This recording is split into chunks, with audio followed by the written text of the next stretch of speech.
Hey everyone, and welcome back to the news. So today we've got a fun report regarding remasters. Remasters of games that almost certainly have got a bit of a place in your heart, actually. It's two stories. One is covering the Grand Theft Auto franchise. The other is Bethesda, who seem to have a new studio. And I think it's a studio that people will be interested in. So, okay, rumor mill. GTA Remastered Trilogy incoming. After loads of speculation, it looks like Rockstar Games are working on remastering 3 classic titles, GTA 3, Vice City, and San Andreas. And according to sources talking to Kotaku, these games are currently in the final stages of being remastered in Unreal Engine and are going to feature a mix of old and new graphics, with the UI also being updated but retaining the same classic style. And as for gameplay details, there are basically none. However, there are sources that say the devs are trying to stay true to those PS2 era games, and this is with Rockstar Dundee leading the project and them getting help from other Rockstar teams. And this studio apparently is also helping with the next-gen GTA 5 port.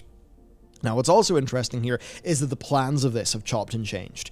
This remastered bundle was originally going to be a thank you gift for pre-ordering the next-gen versions of Grand Theft Auto 5 and GTA Online. But now it seems like, the trilogy was then going to release earlier this year, and now it looks like it's going to release in October, November time for PS4, 5, Xbone, Xbox Series, PC, Switch, Stadia, and mobile, with the console ports, of course, being the priority, where PC and mobile might slip, and it could be digital only. So, that's that core bit of news. I think for a lot of people, that's actually pretty good news, because these are good games, right? These are good games. They're nostalgic games. There are loads of elements of them. I mean, they do have very much within their own period setting. They've all got super strong soundtracks, radios, I'd say gameplay that is serviceable. And they're also games from that era where I think they were really trying to do as much as they could narratively. But they were still held back by what a character model looks like when it talks because of the age. So I've got to imagine that these games actually would respond quite well to a glow up, at least from a narrative perspective. I'll say certainly for people like me who had parents who were a bit strict on 18 rated games, we'll be pretty happy about this change. Be nice to actually see San Andreas, but not at a friend's house. Now, this news does follow Take-Two's most recent investor presentation, which confirmed them working on 3 unannounced iterations of previous released titles. Strauss-Zelnick has gone on record saying that they're not interested in just doing a simple port. Whatever they're working on, then, we can assume is a bit more substantial than that, and I guess these GTA rumors do sort of fit that bill, right? Where it's not like, oh, it's Vice City, but now it's on a phone, or now it's here, now it's there. Seems like an actual remaster, making new assets, new rigs, new models, new facial animations. I just have to wonder how far they will go. I don't remember the narratives of these games. I do remember friends enjoying the narratives of these games, which does then make me think, if you were able to make them feel like a strong modern narrative game, then between 3 Vice City and San Andreas, you could have some real good experiences that could hold up today. Because the one thing that people loved about the Rockstar games was like the characters and the writing and the vibe, far more so than the gameplay and the graphics. So certainly interesting stuff. Now, another thing that has happened is Rockstar have started, DMCA takedowning classic GTA mods and a few things like that, which could tell you that they're getting ready for a release. Though, should say Kotaku emphasized, while we can't confirm what all of those teased remastered titles specifically are, we can confirm via corroborating details from 3 sources that GTA remasters are currently in the final stages of development, and apparently a Red Dead Redemption remaster could also be in the works, but that might depend on how well the GTA ones sell. Tell you what, that would do super well. I think people would really, really love that. So, there's one set of great remasters, and we might end up getting another one. Next, then, we've got potential Bethesda remakes, which I think would be, if it means Morrowind and Oblivion, very, very, very good. Very cool.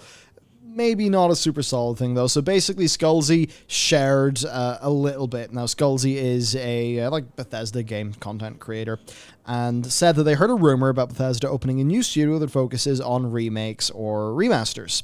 That it might be called Artifact Studios. They're not sure if this is legit, but they had heard it a couple of times. And they do just say that, remember, this is a rumor, right? Something they've heard from a couple of random but unrelated places, which makes him wonder if there is therefore something to it. Now, of course, this Artifact Studios would have made a lot of sense for a naming of a studio focusing on that. However, Artifact are actually the group working on a documentary for Skyrim's 10th anniversary. Now, there was an update from Skullsy reflecting that and also saying, however, I have heard from a couple of people mentioning this new BGS studio, and I've even had people here ask me about what I know, so we'll see.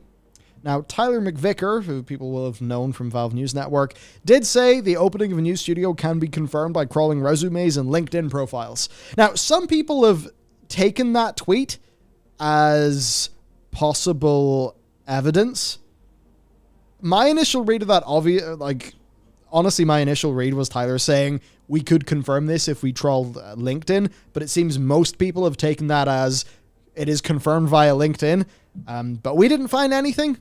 Don't know if we just missed stuff, but yeah, certainly. So this is something that's being rumored, but it still very much is floating around the rumor sphere, and this is why it's the second story in this video, because we're just not that we're not that sure. And for some context, Skullsy did say, so this recent rumor seems to be blowing up, so let me clarify. I did not hear this from one of my standard sources. I did hear from numerous people, some fairly trustworthy. The source of this actual rumor is a dev in a conversation who basically slipped up and mentioned this. So if we're going to assume that this is going to be a thing, I will certainly say I'm totally down. Right? And this, I don't know if this is a controversial opinion, but as an RPG, I think that Oblivion is vastly superior of a game to Skyrim. I just think the quest lines in Oblivion are generally better. I think the Shivering Isles is better than the expansion content of Skyrim.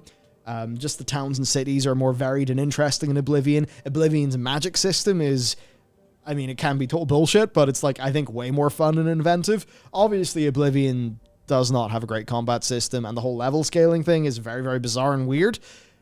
But I just look at Oblivion and I think, well, what if you had something akin to Special Edition, right? Where you got Oblivion, you gave it a big glow up, you maybe modernize a few of the mechanics so it feels better.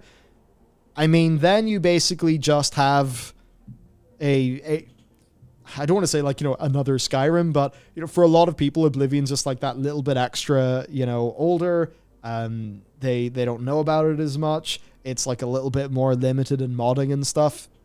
I just mean in the same way that modding base Skyrim is different to a special edition Skyrim or special edition Skyrim. Can access more RAM, things like that. So I just think a more modern Oblivion, given that treatment and then with full mods thrown on it. I mean, man, I'd be pretty interested in that. Right? Could we make the battle at the end where two dudes from each settlement come?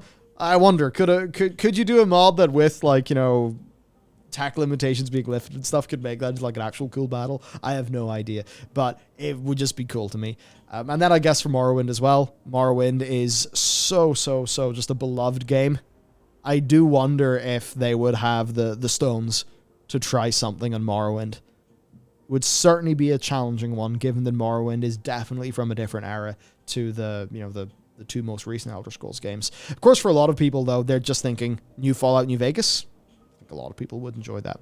So it's an interesting thing. I think Bethesda have got a bunch of games that have got an extremely long tail. I think a bunch of people who have played Morrowind or Skyrim in the past, or Oblivion even, would be interested in updated versions of those games, especially in the case of, say, Oblivion, if they polished up combat a little bit and added in some features that would be really good for modders. I don't know. I think there's pretty good potential in that. I think it'll be a good way to augment, the company's revenue in a way that also gives people product that they're interested in. So there you go.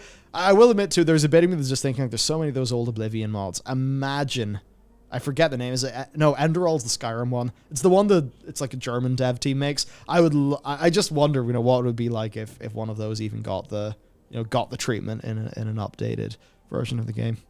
Cool things to wonder about. Certainly, none of what we've talked about here is new video games to play, but I think a lot of these games are classics. As much as they've had a lot of drama recently, Bethesda's worlds have been beloved for a reason, and I think reintroducing those worlds to a modern audience would absolutely be a great thing. I think there's a bunch of people.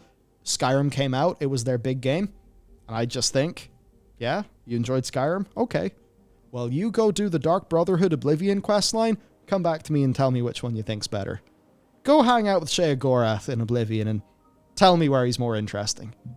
So, okay. That's it for me. Hopefully we get some cool remasters to enjoy, and I'll see you next time.